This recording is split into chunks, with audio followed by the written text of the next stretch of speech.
പശ്ചിമബംഗാളിലെ BJP നേതാവ് പറയുന്നത്, തങ്ങൾ അധികാരത്തിൽ വന്നാൽ മുഗൾ ഭരണാധികാരികളുടെ എല്ലാ അടയാളങ്ങളും നീക്കം ചെയ്യുമെന്നാണ്.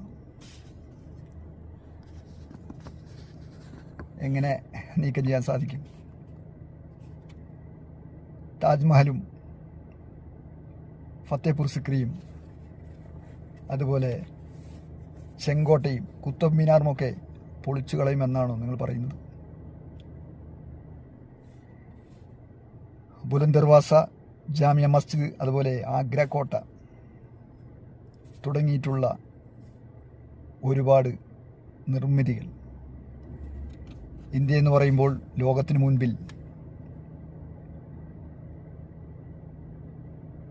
തെളിഞ്ഞു വരുന്ന ചിത്രം എന്ന് പറയുന്നത് താജ്മഹലിൻ്റെതാണ്. ഈ രാജ്യത്തിൻ്റെ സുവർണ കാലഘട്ടം എന്ന് പറയുന്നത് മുഗൾ ഭരണകാലഘട്ടമാണ്. മുഗൾ ഭരണകാലഘട്ടത്തിൽ ഇന്ത്യയുടെ GDP അത് ലോക GDPയുടെ 23% എന്നുള്ളതാണ്.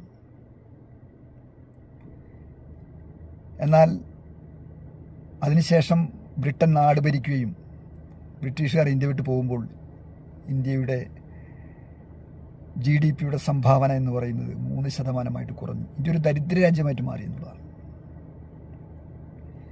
അങ്ങനെ ഇന്ത്യയെ ദരിദ്ര രാജ്യമാക്കിയ ബ്രിട്ടീഷ് അധികാരികളുടെ ഷൂനക്കിയ വർഗമാണ്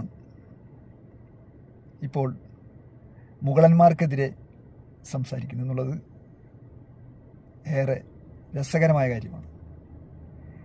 ഇന്ത്യയെ മുച്ചൂടും നശിപ്പിച്ച വൈദേശിക ശക്തിയായ ബ്രിട്ടീഷുകാരെ താണുവണങ്ങി അവരുടെ ഷൂ നക്കിയ വർഗം